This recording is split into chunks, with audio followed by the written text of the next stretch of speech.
my voice? Yes, okay. Yes, thank you. Uh, First of all, I would like thanks to the International Alliance Against uh, uh, Health Risk in Wildlife for supporting our project. Samara, would you like to help me to for running the PPT? Thank you. Yes, yes. Okay. Yes, thank you. Our project is the title of our project is the application of One Health approach to raise wildlife protection awareness in Indonesia.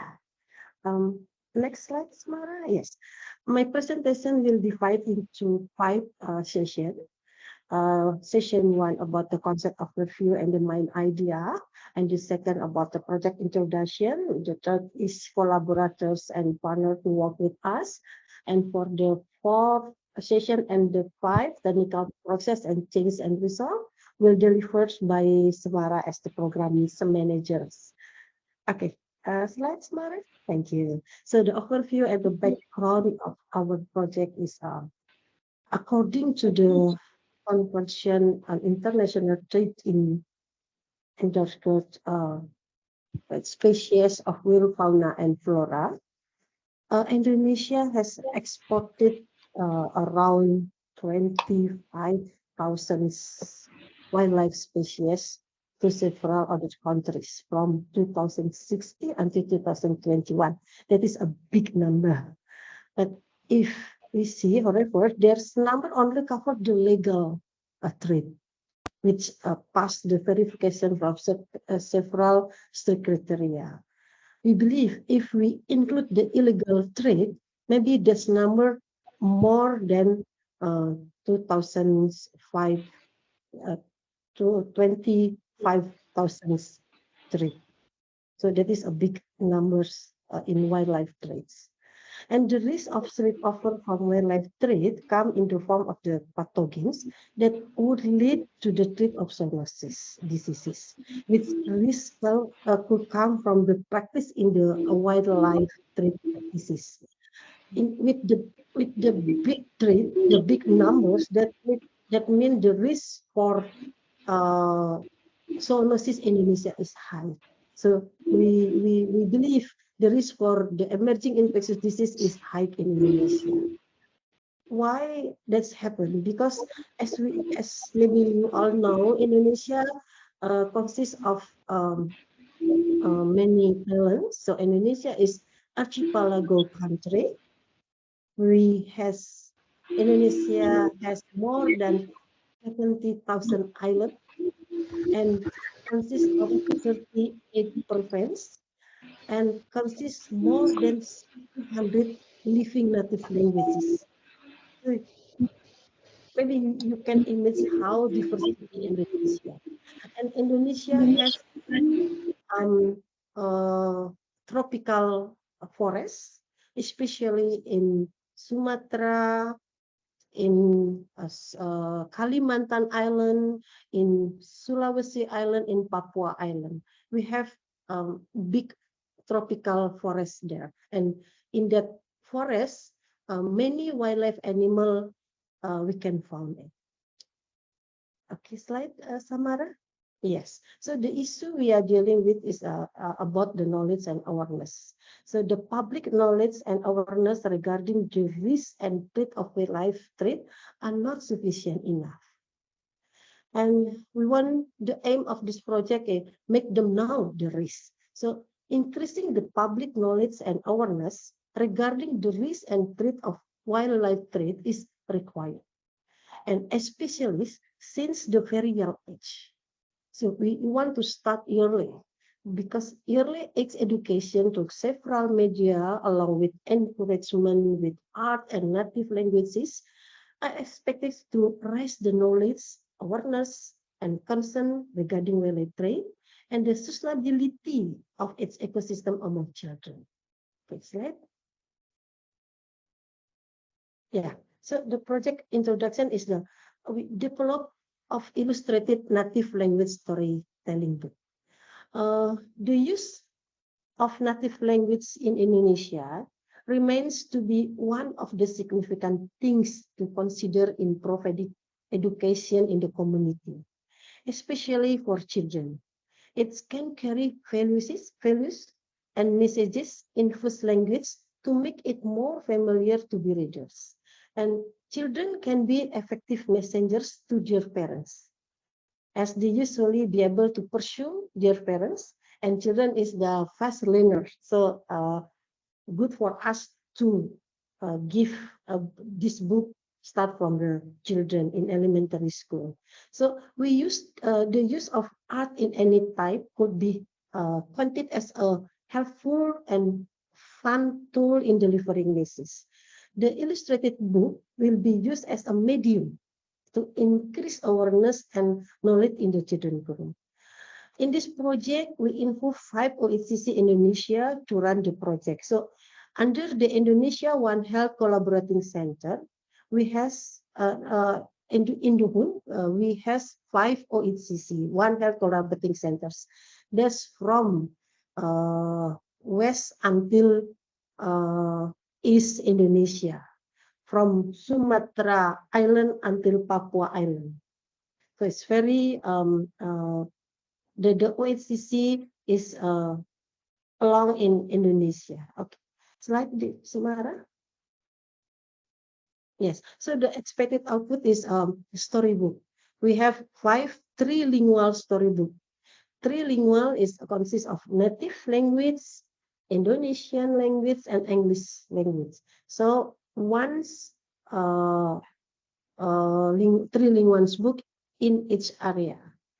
And we did storytelling event. So one or maybe more storytelling event in selected school per area. Like in Yogyakarta with CC, they did 2 event of storytelling, not just one. But in the other OHCC, we just did one event.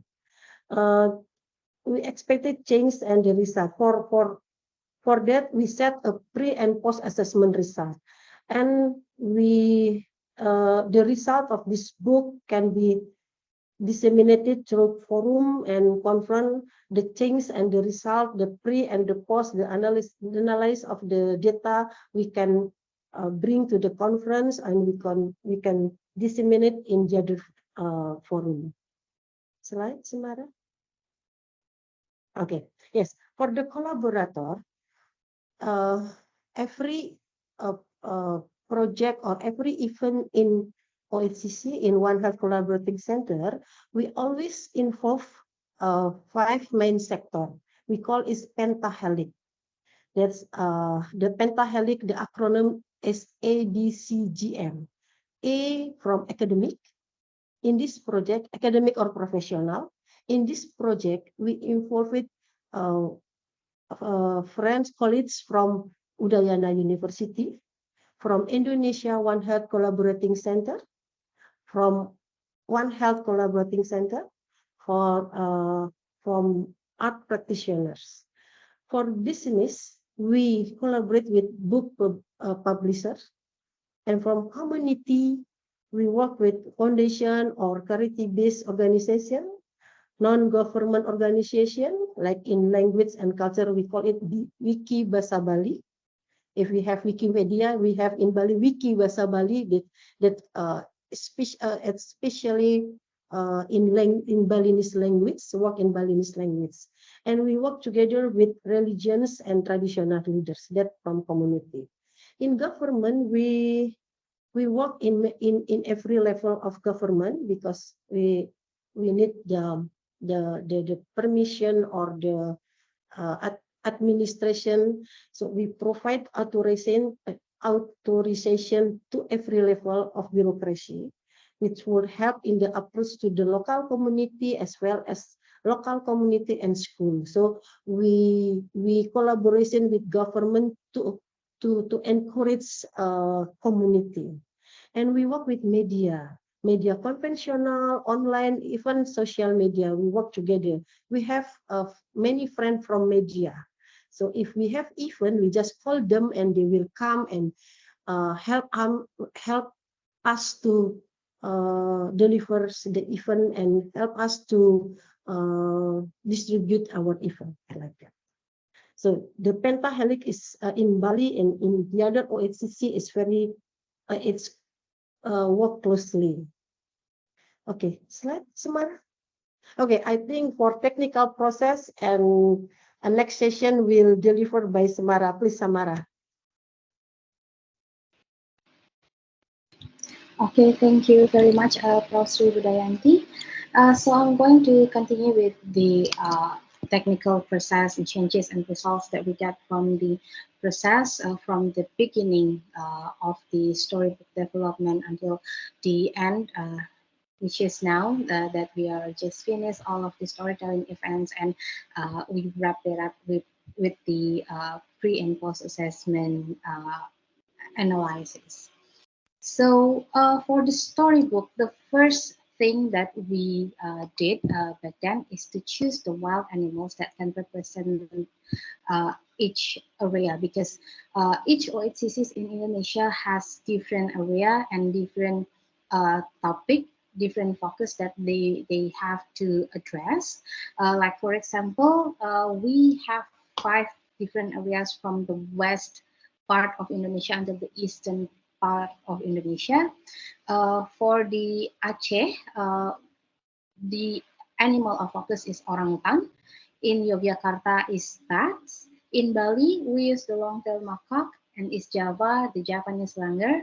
And in Papua, it's the Waigeo cuscus, the cuscus that is only living in Papua. So the first month, we did the coordination with OHCCs in Aceh, Yogyakarta, East Java, and Papua. So all of those 5 OHCCs, we have the regular meeting, the coordination to choose the animals, to make sure that none of the animals are same, and we cover different topic and different issues to make it more variative. And then the second thing that we did in the first month is to develop the instrument, the questionnaire for the pre and post activity measurement. This is important that we did that in the beginning, because we have to set the similar standards that we are going to measure in each area. Even though we cover different topics or different issue, we have to make sure that we want to measure the knowledge and awareness of the students, of the parents and the teachers after they read the final book and watch the storytelling event. And then in the first month, we also did the call for local authors and illustrators.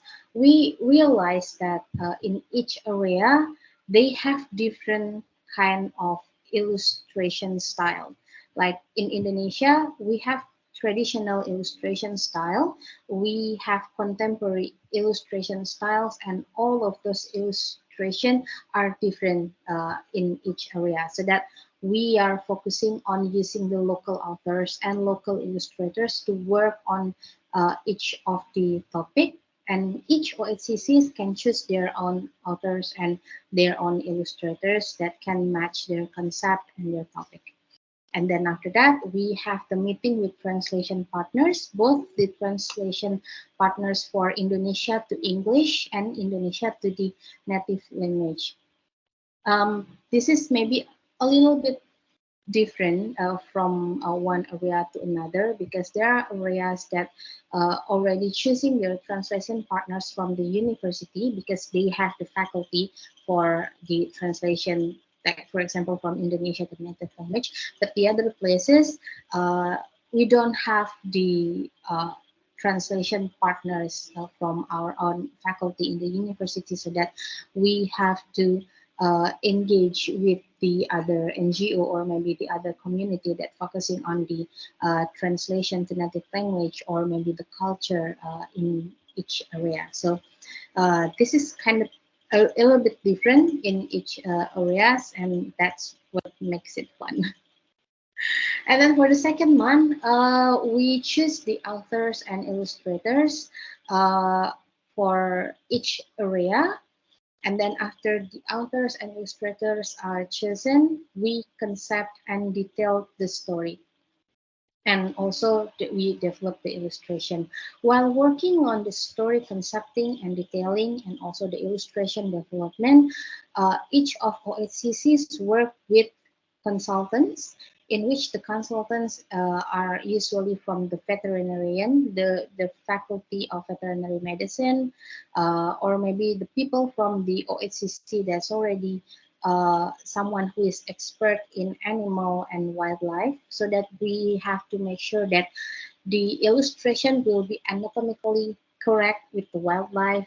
The story will also be behaviorally correct with what the animal usually do in the wild, so that the story is not only like the fable thing, but that's the fable that anatomically and behaviorally correct, and also can put the message in that regarding the awareness of wildlife trade, or maybe the interaction with wildlife, because we realize that maybe for the children, the topic of wildlife trade may be a little bit too heavy, so that in some area we try to decrease the weight by using awareness of wildlife contact, because if they know that they don't need to, they don't have to contact with the wild animals, they don't think of wildlife trade. And for the third to sixth month, we are focusing on finishing the storybook and the development and illustrations. And after that, we are preparing for the ISBN registration and book printing, so that the book is also registered in the National Library for the ISBN, and we can print the book as well, so that we can distribute the book to the schools and to the community and to the local libraries. And then the month 5 to 6, we focused on book distribution. We are doing storytelling event accompanied with the pre-test and the post-test.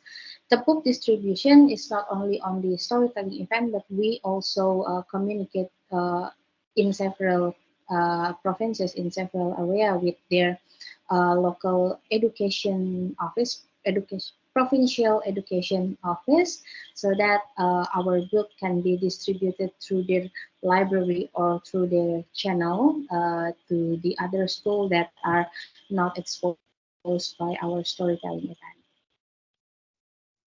And these are the storybooks, the cover of the storybooks that we already finished and already performed on the storytelling event. So the one with the langer, and then the bats, the couscous, and the long-tailed macaque, and also with the orangutan.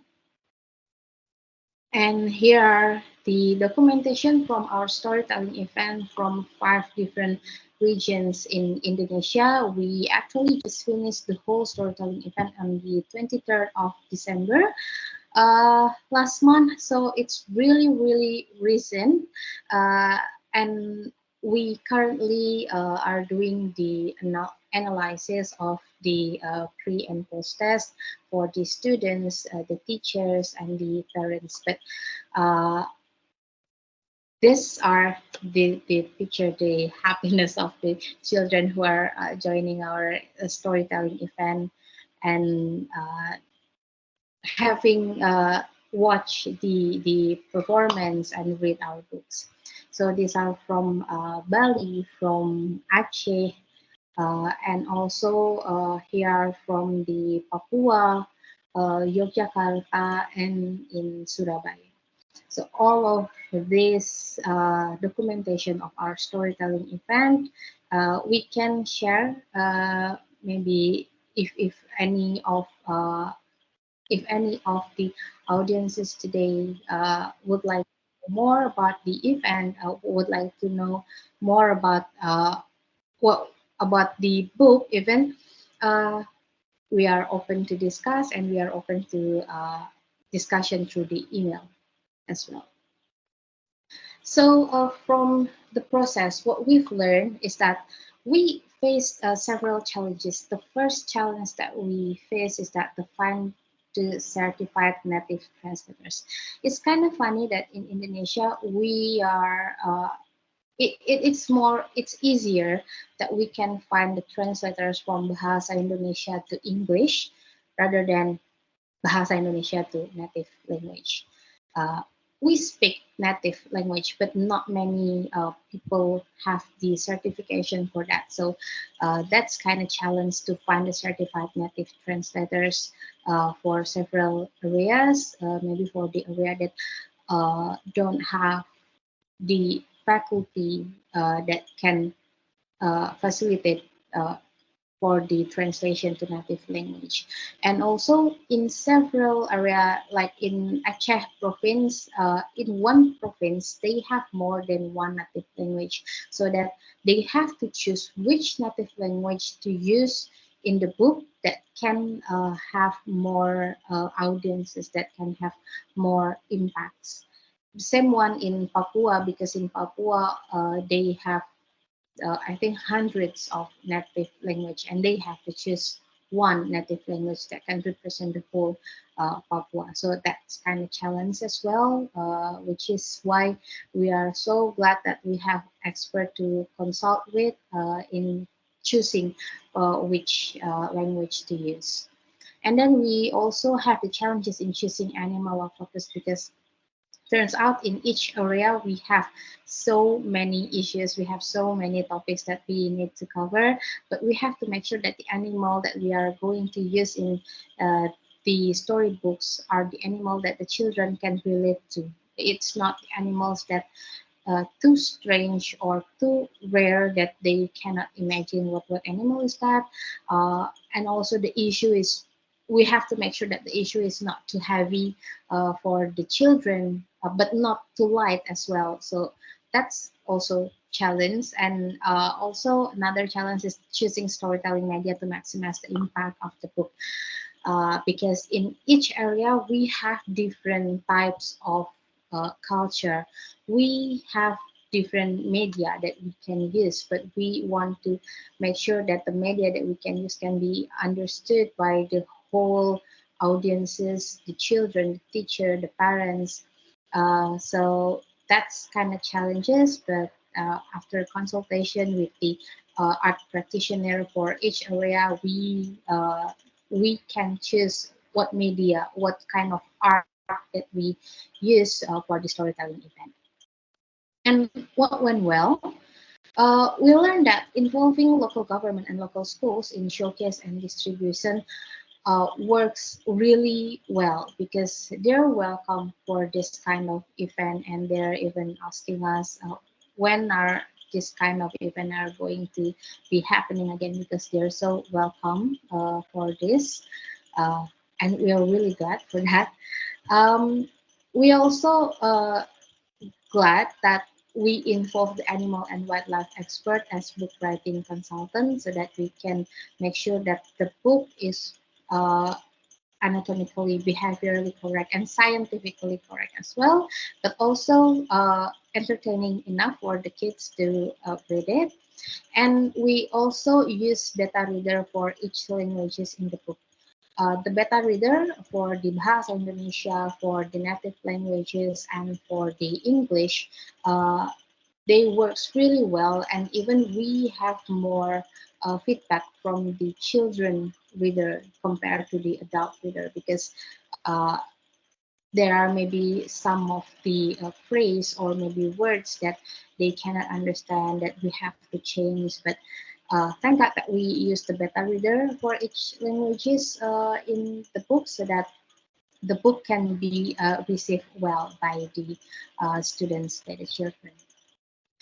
And for our future goals, we are hoping that maybe in the near future we can add 5 more for the language, because as Prof. Sri Budayanti mentioned earlier, we have in Indonesia, we have hundreds of native languages, more than 700 native language, and we only finished like 5.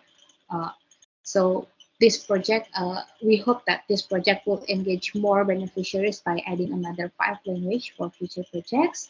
And not only for children, we hope that we can also engage the teenage and young adult by using the e-media, by podcasts or short videos like nowadays we can use the Instagram Reels or TikTok videos that can be an option to deliver message for the teenagers and young adults, and not only for children, teenage and young adults, but also for the decision maker.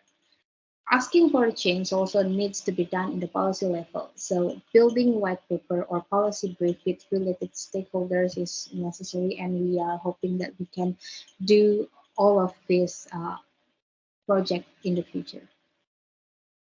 And lastly, these are our team who works together here in OHCC Udayana. And also we are helped by all of our colleagues from the other OHCC, OHCC Universitas Syah Kuala Aceh, OHCC Gajah Mada University, OHCC Airlangga University, and OHCC Cendrawasih University. So these are all our team. And thank you. You can contact us through the email or visit our website, or maybe visit us in here in Bali, Indonesia. Thank you very much. Thank you so much, Simara and Professor Sri Budayanti. Thank you so much for the great presentation. It was very interesting to see how the process went of like the idea, the concept, and then to see how this actually turned out in 5 very good-looking storybooks. I will hand over to my colleague Masha now. So prepare your questions. Feel free to raise your hand. And yes, thank you so much. Hello. Thank you also from my side very, very much for your presentation. It was amazing to see, especially all the pictures at the end. That's always amazing to have like an image of how it looks like. So thanks again. We have some questions from Alice. I mean, I can read it out loud, or if you want to, you can also unmute yourself and ask by yourself. Okay, thank you. Can you hear me? Yeah, we can hear you. Okay, great. Thank you so much also from my side for the very inspiring and interesting presentation. And yeah, so I was just wondering, you mentioned your like several collaborators, but I just wanted to know how you involve the target group, the children, in the creation of the content, if you receive some feedback from them. I mean, we saw in the pictures, they all look like quite amazed and happy. But yeah, how was this process?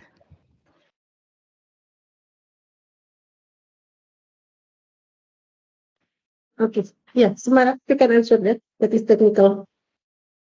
Okay, thank you very much, Professor Budayanti, and thank you, Alice, for the question. So how was the target group involved in the creation of the books? The first one, we involved them as our beta reader in the beginning of the book creation, so that we have to make sure that the language that we are using, the language, the phrase, the words that we are using can be understood by the kids, because sometimes the sentence that we are thinking, oh, it's a simple sentence, the kids do not think that that's a simple sentence, so that we involve them in what language to use, how do we make a wording for the sentences that we are going to use in each of the storybooks. And then for the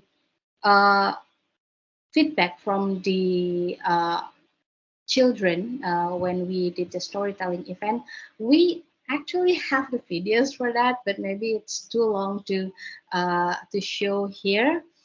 We interviewed some of the children, some of the students for after the event, and they can retell the stories, and they can tell us what do they think about the stories, what can we improve, and what they want to have in the future for this type of stories.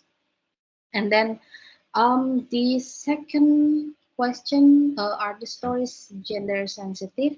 Also, we actually try to make the story gender neutral.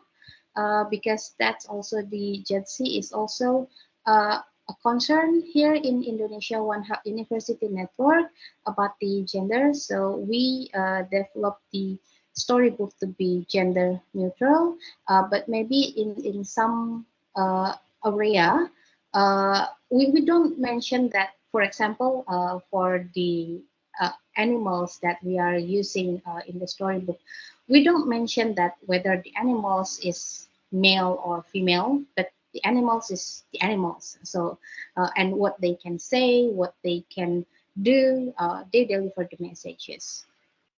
And then the parents, have parents already given feedback that their children brought home new knowledge? Yeah, thankfully, the parents already given us the feedback, even though not the 100% of the parents. Like, for example, here in Bali, we have 75 students as our sample, and the parents that give us feedback, only a third of them, like 25 of the parents, but they already gave us the feedback, and we currently analyze their feedback, because most of their feedbacks are in the forms of the qualitative data, so it's not the quantitative data. Maybe we need more time to analyze that, but yeah, the parents already given their feedback for us, and not only in Bali but all of the 5 areas, and even in the Papua, if I'm not mistaken, they also invite the parents to join the storytelling event. So the kids are there, their parents are there, and the kids can tell their parents right away in their uh, location after the showcase the storytelling event. So yeah, that's about it. I see. Thank you so much. No worries. Yeah, thank you very much for all the questions. That was quite broad. And I myself have also questions regarding the parents, because I was wondering, because am I right that you focus right now on children who are already able to read by themselves? It would be kind of interesting also if you have maybe already the idea to focus on younger children who need parents to read the books for them, because by that you already have both of them together. Is that also an option, or did you like choose especially against that? Yeah. Okay. For the parents, first, yeah, we choose the group of children that can read by themselves, so that we choose the kids age 9 and up, 9 to 12. But for the lower age, we also involve them here in Bali by involving the teachers, because the teachers can help them to read as well. But for retelling to the parents, we haven't think about involving the younger kids, like under 9 years old. But maybe in the future we are going to do that, so that we can also involve them in the project. Okay, thank you very much. We have some more questions from Muhammad Ali Imran. You can unmute. Oh yeah, just go on if you would like to. Thank you very much. Thanks, Masa, for my chance. Thank you very much for Prof. Sri Budayanti and Semara. It was really nice presentation and very interesting one. I have actually similar experience on using. It was not really developed locally, but we developed based on our scientific evidence, and we develop comic books. But the idea is not only developing itself, but also how we can apply the education and measure the impact of the comic books. So what we did is actually we apply it in West Java and also Sumatra. We did environmental education, and then we asked them for to make a to draw by their own. And in this case, we use slow loris, Javan slow loris or Sumatran slow loris, and then we we take a note on what kind of expression being made by kids, whether they show that the Javan slow loris was draw as a strange animal or something like that, or they can also make some note on rather than make a drawing. But then we give them the comics and we let them to read it, bring it at home, and after 6 months we measure again whether they have a different response on their drawing or their statement on this species.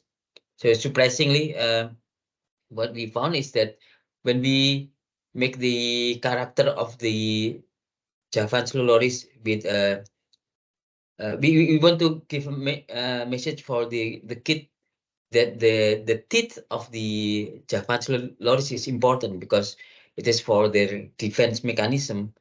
And after we give them the comic, and then after 6 months, it's really that the student saw that they consider the teeth of the slow loris is show up in their drawing.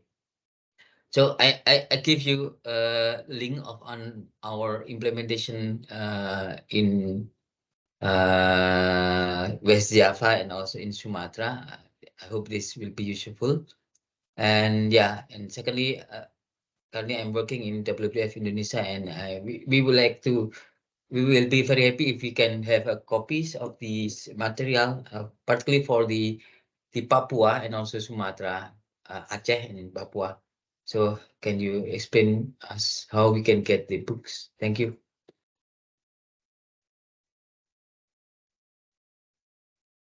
Okay, yes, thank you, Mr.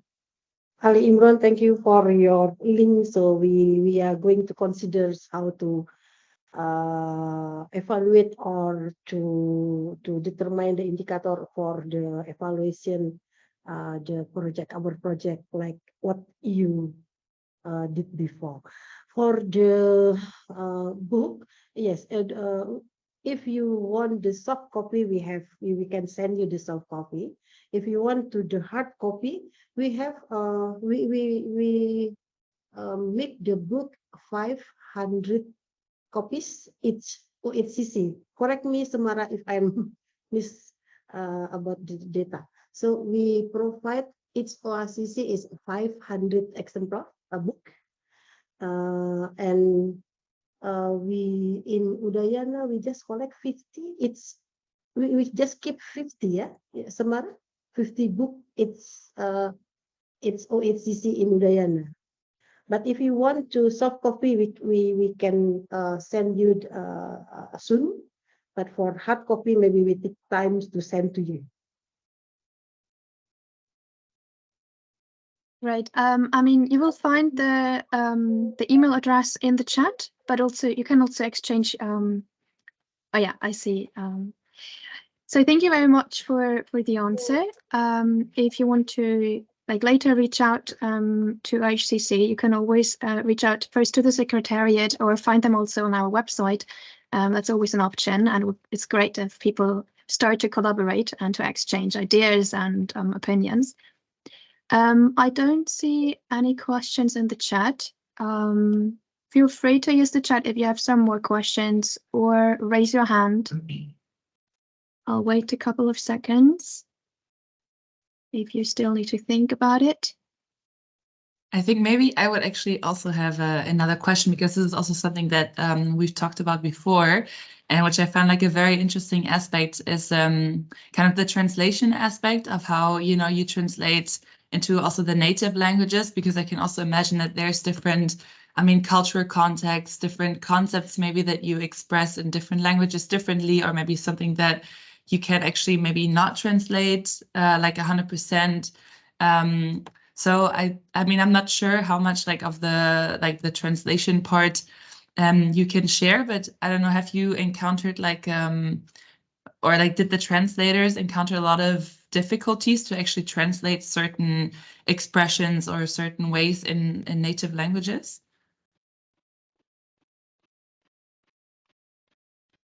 Yes, sometimes the translator cannot find the word the precise word from Indonesia to native. Sometimes in native language they don't have that word like that. Yes, it's very take time to translate from Indonesia to native language. But for technical, Samara, do you have information about that? Yeah, thank you, Prof. So yeah, we face that kind of problem that we cannot find the correct word in native languages for the word in Indonesia. So for that kind of cases, first we did the consultation first, whether we are going to find the similar words that can have the same meaning from the native language in Bahasa Indonesia and in English. And then the second option is that if we cannot find the word that we are going to use, we choose to pertain the word from Bahasa Indonesia. So we use the word from the native language, and then we still keep that word from Bahasa Indonesia, but we note that with the footnote, and then we add that word to the glossary on what is this word means actually, because if we cannot find the correct word for that, then if we choose that to another word, maybe it's not correct, it's not right, that maybe would not have the same meaning, so that we choose to just keep the word in Bahasa Indonesia and mix it with the native language, but we add the footnote and we add that to the glossary on what is the word means. So Yeah, thank you. Yeah, very interesting process. Thanks for sharing. I think. Okay, everyone. I think that's the last question. So we will end the recording now. So thank you very much again, Samara and Sri. It was really a great event. We already have the date for the next Voices from the Ground event. It's on the 1st of February. So keep it in mind. Mark it in your calendar so that we can see each other in a month, more or less. Okay, so I would wish you all the best for the rest of the day, depending on how long it's still to the end. Any last words, Annie, from you? Yeah, also from me, a big thank you to Samara and Professor Budayanti, and also to everyone who listened and came. So thank you very much. And yeah, I think apart from this, I don't have much to add. I think you already said everything. So thank you too again. And yeah, and the presentation and the recording will be shared in the members area. So thank you. Yes, thank you for the opportunities. We appreciate this opportunity. Thank you. Thank you. Okay, nice to see you next time. Bye-bye. Bye-bye.